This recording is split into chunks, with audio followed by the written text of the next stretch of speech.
You can step up to your own personal miracle and create it today.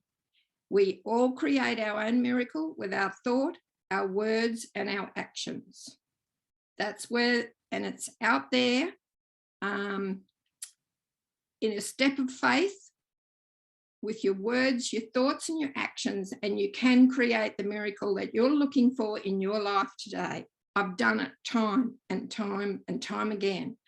And it's so simple, really, so simple, but people just can't look for complicated keys to make life work for them. But it's really simple, and it's all within each of us. We are here with the Uncommon Life Coach, Rhonda Lawson, from rhondalawson.com.au, and we are going to be talking about aging. We are going to be talking about personal achievements and about legacy. So, Rhonda, glad to be talking to you. Hello, Robert. It's great to be with you and with all your listeners. Yes, and it's great to have you. And you are one of our co-authors in Speak Up, Step Up, Stand Out. And we want to know about your expertise and the message that you want to get out there. So what do you have to say? What are the problems out there that you are uniquely equipped to solve?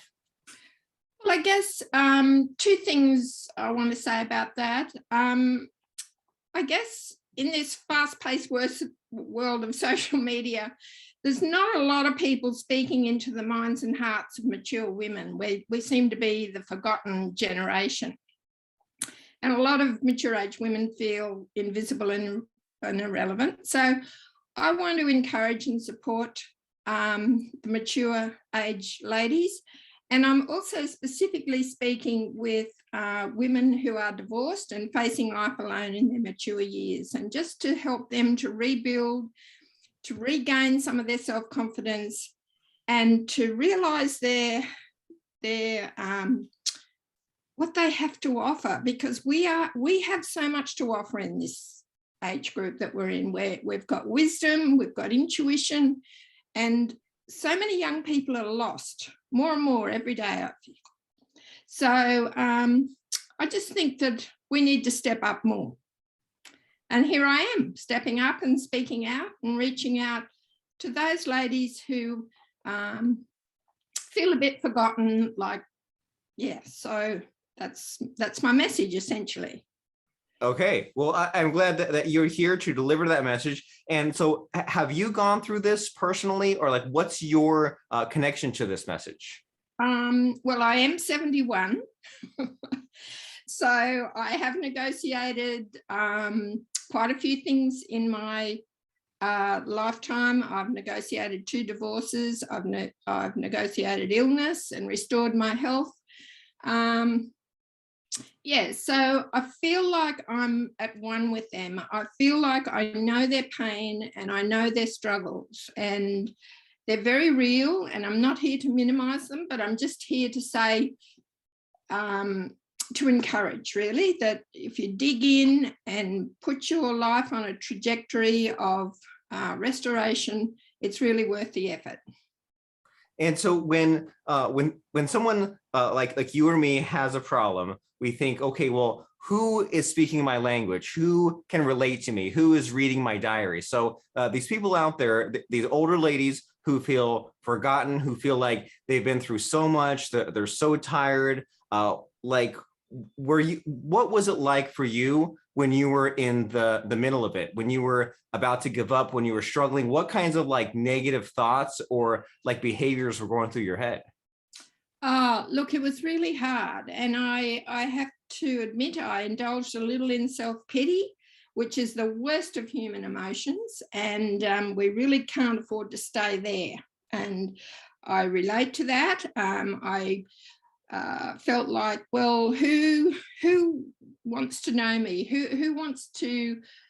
When I was single, I'm now successfully remarried and partnered up, so that's lovely. But prior to that, in my life as a mature woman, as a single person, I often thought, well, who would want to be with me? Who am I attractive to? And yeah, you kind of feel really vulnerable. You feel invisible because, as I said at the beginning, everything seems to be geared towards a younger generation. And so I just decided that I had to get over myself. I just had to get over myself, because inside all of that anguish, I did have self-belief that I could do something. And so I just got over myself. I dug in, I sought some support, I sought some mentoring, and I got into this digital space, which was so amazing, and has, just transformed my whole belief in myself. I feel really chuffed about what I've achieved, when most women my age are probably thinking it's all too late and don't know a lot about technology.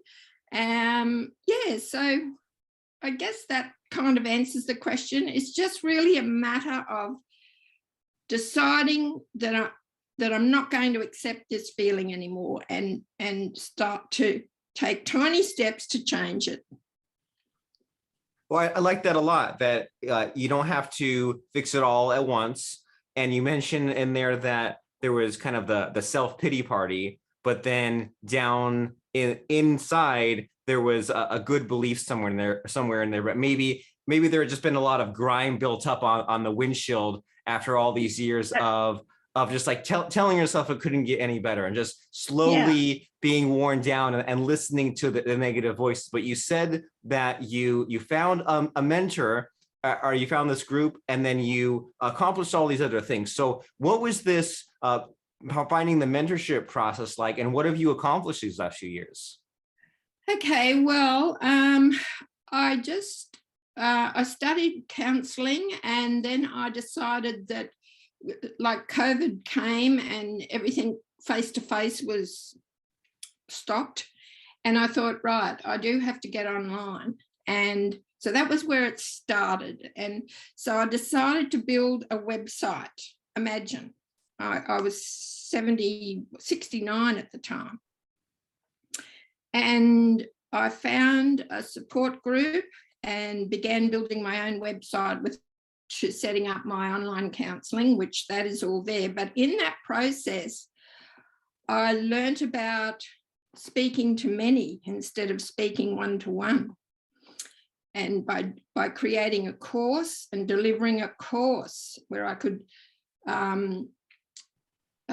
use my knowledge and wisdom and create a course that could be delivered to many. So it expanded, and that was massive. And it's taken me 2 years, and I've now built a course, an 8-module course called Finishing Strong. And I just decided to call it that because I'm speaking to those of us in this age group who are feeling like they just haven't got the interest or the desire or the motivation to do something new. And so I had a lot of support with different groups, and I had a really good two really good mentors to sort of help me through. And let me tell you, it was hard, and there was times when I backed off and thought to myself, what the hell am I doing? Because it was massive, as you can imagine. But anyway, here I am now, and it's all up there and running, and I'm just feeling like I've climbed Mount Everest. So I want to encourage other women who are sitting out there thinking, what can I do? And like, the online space is fabulous, and it's so good for us mentally. Like, that's the other thing at this age you've got to be mindful of, is that your brain tracks become a bit slow. So the only way your brain is just another muscle. And so the only way to strengthen it is to push it and expand it and develop it. And it's truly, that mental stretch has helped me feel quite youthful, actually. And you hear about that. You hear about like the age of your brain, and you hear that if you tell yourself that you're old, or you tell yourself that there's just nothing left in you, then that's where your brain will go. But if you decide to be more youthful and maybe even a little more like immature and have fun and tell yourself that it's time to enjoy your later retirement years, then you won't be as old as you actually are. Yeah, for sure. And for me as well, because I had been divorced, I had a financial need to keep engaged in and earning some money, albeit even a small amount. And so that was also a motivator for me. And I'm sure, well, I know there's many mature women facing life alone who have a great financial need and wondering, where on earth am I ever going to earn some income, because nobody looks at us in the workforce anymore. Having said that, I am still employed 3 days a week in the workforce, and I aim to stay there because that also keeps me relevant. But yeah, so there's many, many benefits. I know it's nice to be probably wafting around doing all the fun things, but you know, most of us these days don't have the money for that. And it's great if you do, but if you don't, well, it's not all over. There's other ways. And I would say that even if you do have the money to just sit around and watch TV, why would you? Like, have your hobbies, have your projects, still get out there, so that way you have things to look forward to. That way you still have goals. That way your brain gears are working on these problems that need solving. So at least that way you're still living.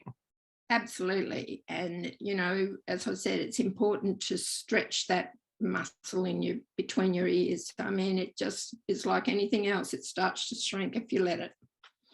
Yeah, like you hear like how important it is to, you know, do the crosswords or talk on the phone with friends, even if you are socially distanced or isolated or whatever. It's still important to hang on to those you know, habits that got you through all these decades leading up to now. And so you created this online course, which is really great that you did that, because as you and I both know, there's some long-term thinking involved, right? Like if you go to a job, you go to a 9-to-5, you put in the hours, you get a paycheck, and that's great. But then when you're creating an online course, like you said, there's the technical frustrations, there's the doubt, there's needing to go back to your mentors to solve those problems. There's some more long-term thinking. And you even mentioned that you thought about giving up a few times along the way. So can you unpack that a little bit? Can you tell us about those moments when you really felt like giving up, but somehow you found a way out of it?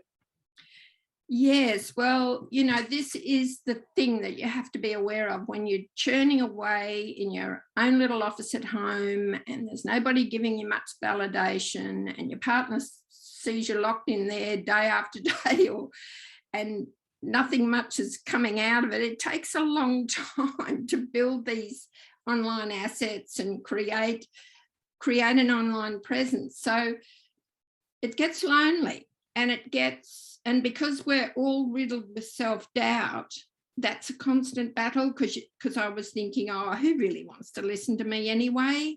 I don't even like the sound of my own voice and all this stuff. But something deep inside just kept me plugging. And because I got to a point where I'd invested time and money,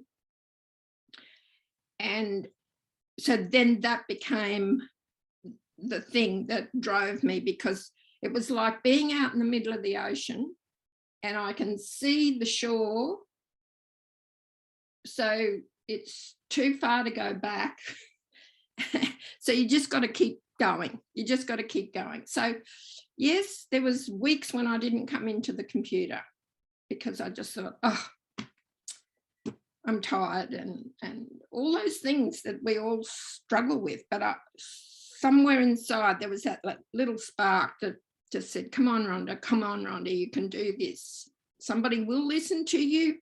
You have a message. You have a heart for women. You can do this. So I guess, yeah. And so I dug in, and I'm almost there, Robert, in terms of creating what I set out to create. And I've now just got to create the traffic towards me and hopefully, you know, the goal will be achieved.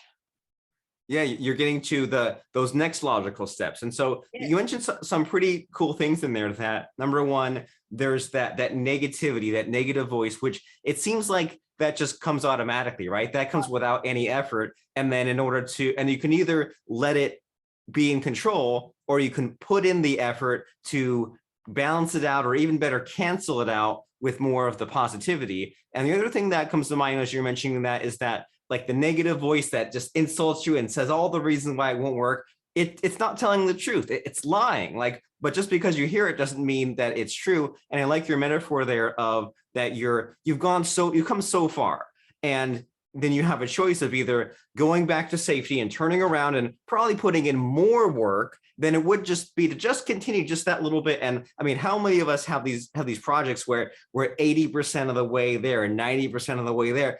So you could either do the work of turning around and the 80% of going back against the current, or just do that last little 10%. And so with your struggles and your life experience and your expertise and the students that you're going after, like, what do you think is not being talked about enough, right? With this whole concept of like not giving up and getting the energy back and perseverance, everyone has their cliches, their usual advice, but what do you think needs more attention these days? Well, I think more attention needs to be given to the fact that it's no different for anybody. You can look at somebody and say, oh, yes, but it's all right for you but it's not, because I know that we all struggle with it, and there's no magic pill. There is no magic pill. And my message is to say to women who are sitting at home, slouched on the couch, feeling disillusioned, what next? Nothing next, nobody. I just want to gather all that up and find that spark in there and light it and help, because you can do it. Everyone is amazing. Everyone has a unique message. And there is so many lost people in this world. The younger generations are getting more and more lost every day. And I love our generation. We have, as I said at the beginning, we have so much to give, so much to offer, so much wisdom. We've lived the life. We've had the heartbreak. We've had the illness. We've had the disappointment in a relationship. We've been tossed aside. All of those things that generally crush people, and they find they get stuck there. And I know it's easy to get stuck there. So that's my message. I don't want you to be stuck. I want you to step into your magnificence, and I'm here to support you do that, because that's what I've done. I feel magnificent now. And I like how you said that there were those times when you had to sit in your office and grind it out, but then there were times when you just got stuck and your own power wouldn't unstick you. And that's when you had to go to the group or the mentor or the coach or whoever to help lift you out of there. So that way, then you could get your stride back, get your speed and momentum back, and then you can get back to grinding and get back to reaching those goals. Sure. And what I feel I've got that's unique is that I can reach into that emotionally. A lot of coaches, while they're good at what they teach you, there's that emotional side of it where you just need to be felt. That's what I can do. That's what I want to do. And because I've lived it, and I can hold you in that, but not self-pity you there. I will lift you and help light that spark, because there is a spark. There's a Awesome. spark. There is a spark, and you can feel the spark in that person. You can relate to what they're going through, and you've lived it. So you've created this course, you've created this website. You've accomplished these things in these past few years to rebuild your life, to regain purpose, to get to this next step. So what is on the horizon for you? What's happening for you in the next 6 months to a year or so? Well, I'm about to launch the course, and that's very exciting. I've just got to join up a couple more little bits and bobs to put it out there completely. So I'm excited about that. As I said, I'm still in the workforce, but I'd like to think by the time I'm, in a couple of years, that I'm generating some good income independent of my 9-to-5 job, because I just don't want to,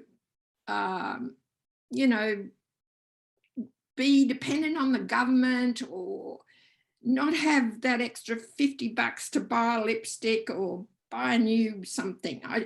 That's what helps us feel alive and vital. So I'm wanting to generate independent income. I'm wanting to be the voice. I'm wanting to really support and reach out to women. And just, I don't know where it's going to take me, Robert. I just don't know, but I'm ready. I'm ready for whatever it does. I've got no plans for retirement. I would like to travel around Australia, and that is something that I know I will do, and I'll still be able, and that's partly why I was motivated to create something in the online space, because I can do that wherever, sitting in my camper van by the seaside or wherever I might go. But apart from that, I just want to continue to develop myself and be of service, really, I guess, in a nutshell. Well, awesome. Well, those are some great goals. And you mentioned COVID a few minutes ago about how one way of looking at what had happened was that we're all stuck in our homes. But then what also happened as a result of that was that it didn't matter what your location was. That once everyone caught on to the fast internet, video conferencing, not necessarily having to be in the physical space, that turned into a good thing, because now you have this ability to travel on vacation and tour Australia and jump into whatever kind of business responsibilities you have. And also something you mentioned there, it took me way too long to figure this out, but you don't have to be all or nothing with something. Like your life changes don't have to be drastic, right? If you want to get into retirement, you can gradually dial back the hours. Or if you want to start that business, you can put in a few hours per week on the business and then dial down the 9-to-5 job. And so it doesn't all have to be just one, like back in the previous decades, suddenly I'm retired. Here's my retirement day. And now it's off to my other life. Now you can kind of have this middle ground. And that way you can be a little smarter with your strategy, and it does not have to be as scary or as sudden. So it is, and you've seen so much happen in your lifetime. It's an amazing time to be alive, right? We have so many more options now, but it's a matter of not squandering it. And you and I both see this a lot with the more elderly people. They tell themselves they can't do it, and like you can, right? With figuring out the phone and the apps and the Zoom and the websites, like it might be a little more difficult, especially if you didn't grow up with it like some of these young kids now do, but you still can figure it out. So we love your message. And if someone is listening to a podcast and they say, I'm a mature lady and I need Rhonda's help, I need her course, I'm feeling the self-doubt, the struggle, and I want to check out her website and her training course and all these wonderful things, where do they go? Where is the website? Okay, my website is called rhondalawson.com.au, and there's I have a free video series right there that you can click into and get to know me a little bit more. And you can read about my online course and have a little think about that. I'd love to talk to you about that. So you can contact me via that website, rhondalawson.com.au. Fantastic. rhondalawson.com.au. And you're also one of our amazing co-authors in the Speak Up, Step Out, Stand Out book with Pat Mesiti. And as we are winding down our conversation here, Rhonda, do you have any final parting words of advice? Because we talked about all sorts of things. And as you know, it's helpful to just get like one final sentence or two to leave someone with. So that way, that's what's stuck in their brain as far as all the swirling thoughts of advice. So does anything come to mind there as far as like the final big piece of advice? Yes, you can step up to your own personal miracle and create it today. We all create our own miracle with our thought, our words, and our actions.